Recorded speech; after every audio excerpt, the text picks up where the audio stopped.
Winter 2022, Eastern Ukraine. A landscape of frozen fields and skeletal trees greeted us. The trucks arrived at dawn, their engines rumbling like angry beasts in the sub-zero cold. We were herded out, a motley crew of Wagner recruits, most of us ex-prisoners, our pasts etched on our faces, shivering in threadbare, inadequate coats. The air itself seemed to bite at our exposed skin. The cold wasn't just on the surface. It seeped into your bones, a deep, gnawing chill that no amount of movement could dispel. Frost bit at our fingers, turning them numb and clumsy as we clutched our rusty rifles, some of us holding a weapon for the very first time in our lives. The sky was a dull, oppressive gray, a canvas of despair promising nothing but relentless misery and hardship. We looked at each other, a collection of strangers bound by circumstance and desperation. Criminals, conscripts, men who had seen too much and men who were about to see far too much. Some whispered silent prayers to gods they had long forgotten, seeking solace in the face of the unknown. Others stared blankly at the frozen ground, lost in their own dark thoughts, contemplating the grim reality of our situation. The officers, faces hardened by years of conflict, handed out antiquated, rusty rifles and a meager handful of ammunition. The weapons felt cold and alien in our hands. One man, his voice trembling with a mixture of fear and ignorance, dared to ask, "How do I even load this thing?" The sergeant, a veteran with eyes that had seen too much death, just laughed, a harsh, mirthless sound, and walked away, leaving the recruit to his own devices. We were crammed into the back of a dilapidated truck, pressed together like cattle for a fleeting moment of shared warmth. The engine sputtered and coughed, then roared to life, a mechanical beast awakening from its slumber. The truck lurched forward, and we began our journey toward the city, our hearts pounding in our chests with a mixture of dread and anticipation.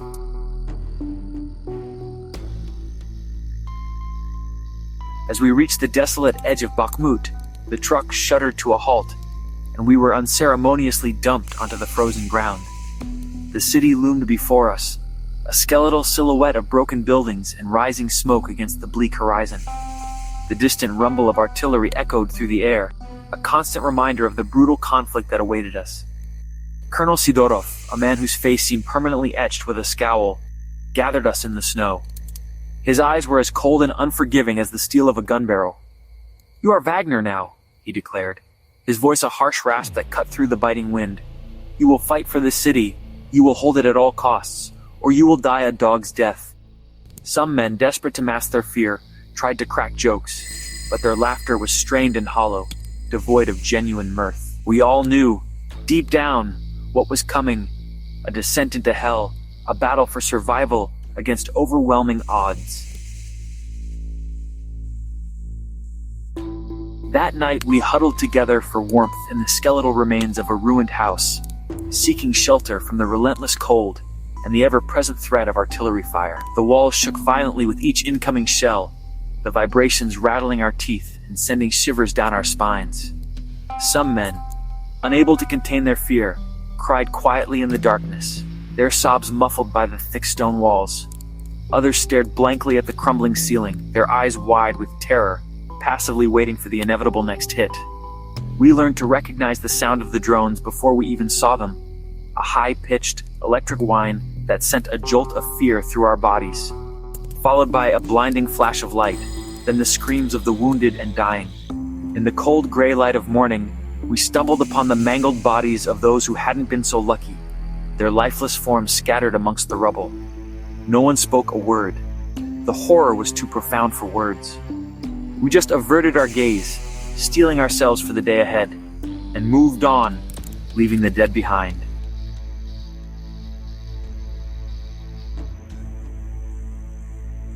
Colonel Sidorov, his face a mask of grim determination, barked out his orders. Storm the city. Take every building, every street, every inch of ground.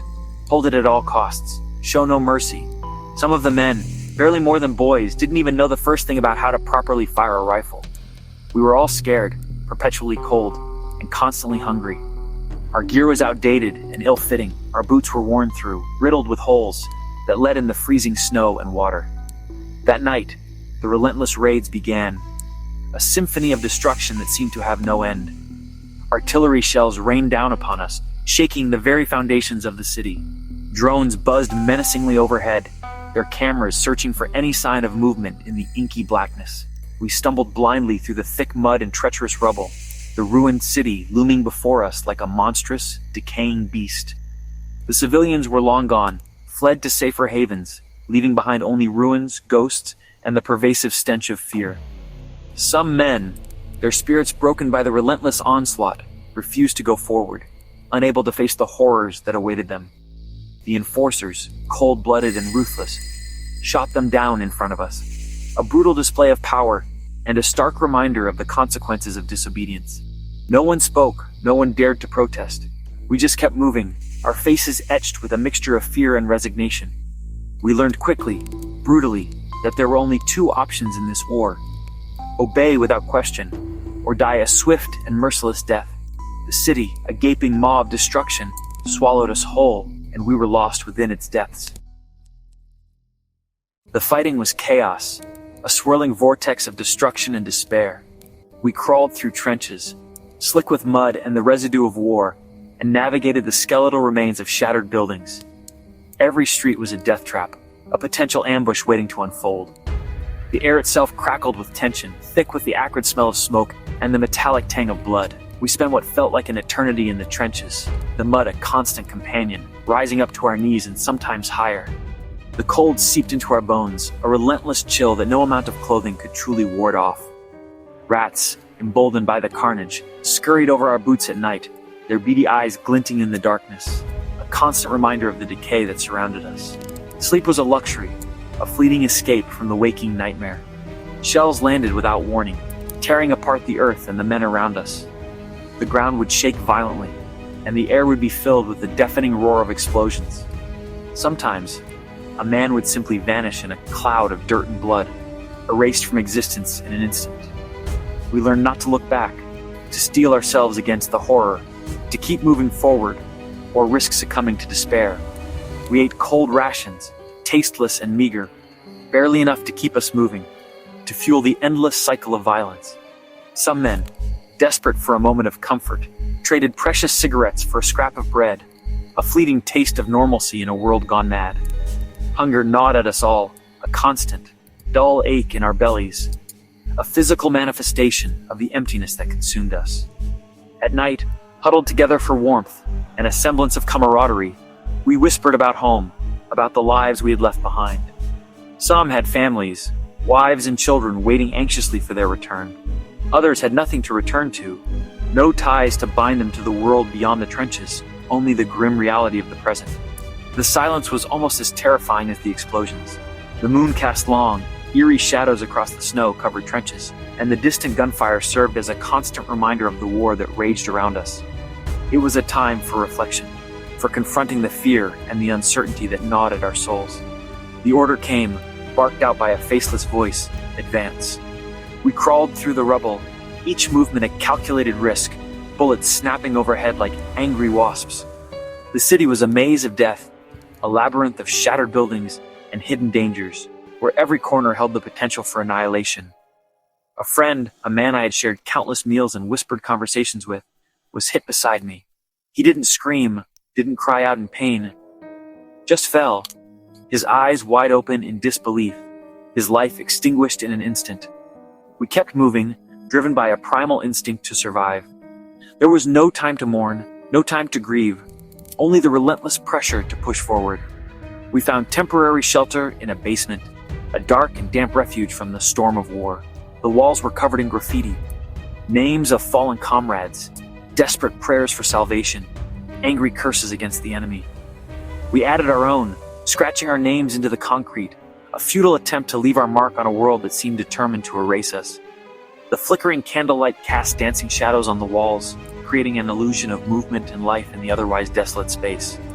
It was a fragile flame, a symbol of hope in the face of overwhelming darkness, a reminder that even in the depths of despair, the human spirit could endure. The Ukrainians fought like demons, defending their homes with a ferocity born of desperation. Every building was a fortress, every room a potential battleground. We lost men on every floor, each step forward paid for in blood and sacrifice. The fighting was close and brutal, a savage dance of death in the heart of the city. Sometimes, Amidst the chaos and the carnage, we heard music drifting from the other side. Someone playing a radio, a defiant act of resistance. The melody, however faint, cut through the noise of war, a reminder of the humanity that we were all fighting to preserve, or perhaps to destroy. It made us angry and afraid, a potent cocktail of emotions that fueled our determination. We saw the snipers work every day, the sudden, inexplicable deaths of our comrades. Men dropped with no warning, felled by an unseen enemy. We started to fear the windows, the rooftops, the silence that preceded the fatal shot. Paranoia became our constant companion, a shadow that followed us everywhere. The empty street, viewed through the sniper's scope, was a canvas of potential death, a stage set for tragedy. The crosshairs danced across the scene, searching for a target, a fleeting moment of vulnerability. The tense silence was broken only by the pounding of our hearts, the anticipation of the inevitable.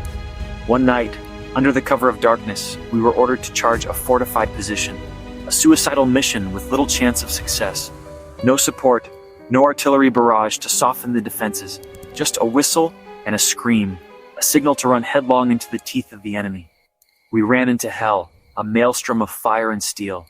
Some men, broken by the relentless pressure, refused to obey the order, their spirits crushed by the weight of the war. The enforcers, cold and unyielding, shot them where they stood, a brutal display of power that silenced any dissent. We learned a harsh lesson that day. Mercy was weakness, compassion a liability. After the battle, after the smoke had cleared, and the guns had fallen silent, we counted the living, tallying the cost of our victory. There were fewer every day, the ranks thinning with alarming speed. The faces of the survivors were etched with exhaustion and grief, haunted by the memories of the fallen. The smoke drifted lazily over the battlefield, a shroud obscuring the carnage below. Empty helmets lay scattered amongst the debris, silent testaments to the lives that had been lost. The silence was deafening, broken only by the occasional sob of a wounded soldier. Casualties mounted, overwhelming the meager medical resources available. There were no reinforcements on the horizon, no relief in sight. No retreat was possible, only the relentless, unwavering orders to advance, to push forward into the heart of the darkness. A Ukrainian sniper, a ghost in the ruins, haunted us with his deadly accuracy. He killed men every day, picking them off with cold precision. We feared him more than the shells, more than the tanks, more than anything else in that godforsaken city. One night, fueled by desperation and a thirst for revenge, we set a trap, luring him into a carefully orchestrated ambush.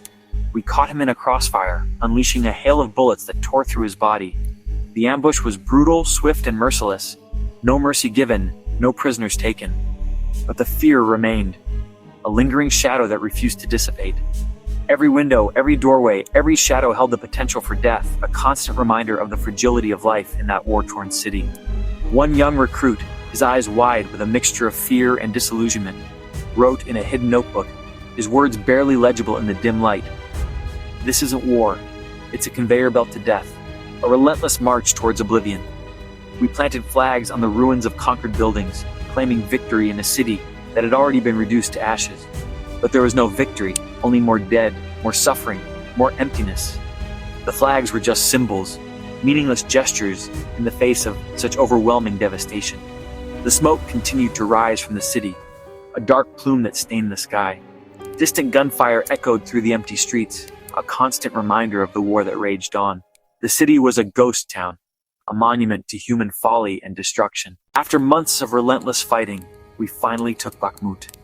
The city, once vibrant, was now a desolate graveyard. Only a handful of us survived, a mere dozen, out of the hundreds who marched in full of hope. We were the ghosts of a fallen army. When the fighting finally ceased, an eerie silence descended. We walked through the ruins, our boots crunching on shattered glass and pulverized brick. The silence was heavier, more oppressive than the constant barrage of gunfire we had grown accustomed to. It was the silence of death, of absence, of a world irrevocably changed. We stumbled upon the bodies of friends and enemies alike, their forms frozen solid in the rubble, locked in a final silent embrace with the cold earth. There was no one left to mourn them, no families to weep, no flags to drape over their coffins. Just us, the living dead, bearing witness to their fate. Colonel Sidorov, His face etched with exhaustion and grief, gathered the few survivors who could still stand. His voice, once booming and commanding, was now hoarse and raspy, barely a whisper in the wind. "You did your duty," he croaked, his eyes devoid of emotion. But we felt nothing. No pride, no relief. Only a profound emptiness. A Kremlin official, a man in a pristine black car, arrived amidst the devastation. He handed out medals with a practiced smile, shook our hands with forced enthusiasm, and posed for the cameras against the backdrop of the destroyed city. It was a grotesque charade, a hollow performance in the face of unimaginable loss. We stood in line, our faces blank, our eyes vacant. The city was gone, reduced to rubble and ash. Our friends were gone, their lives extinguished in the brutal crucible of war. We were ghosts, shadows of our former selves, haunted by the memories of what we had seen and done.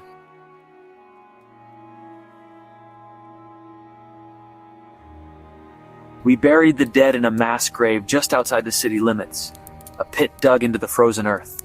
There were no prayers, no eulogies, no words of comfort. Just the rhythmic scraping of shovels against the icy ground, a mournful symphony of loss and despair. At night, I tossed and turned, haunted by nightmares. I dreamed of home, of my family, of a life that now seemed impossibly distant, but even in the sanctuary of sleep, the war followed me, its tendrils reaching into my subconscious, poisoning my dreams with images of death and destruction. We left Bakhmut behind, its ruins fading into the distance as we marched away, but it never truly left us. It remained etched in our minds, a permanent scar on our souls, a constant reminder of the horrors we had witnessed, and the price we had paid.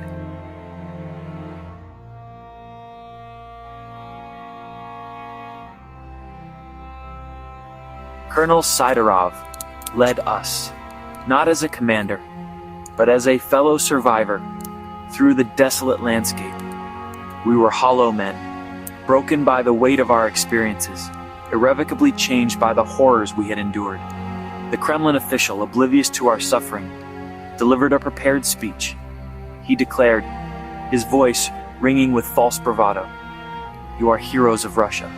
The motherland is proud of your sacrifice." We stared back in silence, numb, empty, our hearts devoid of any feeling. There was no pride, no sense of accomplishment. Only the crushing weight of loss, the gnawing emptiness of a life forever scarred by war. A mass grave, a gaping wound in the earth, waited outside the city. We buried our dead in silence, each shovelful of earth a testament to the futility of war. The war was inside us now, a malignant presence that would never truly leave. It was a permanent scar, a constant reminder of the darkness we had witnessed and the humanity we had lost. The final shot, an aerial view of the destroyed city, smoke rising like ghostly apparitions, a haunting silence hanging in the air, a testament to the devastating cost of victory.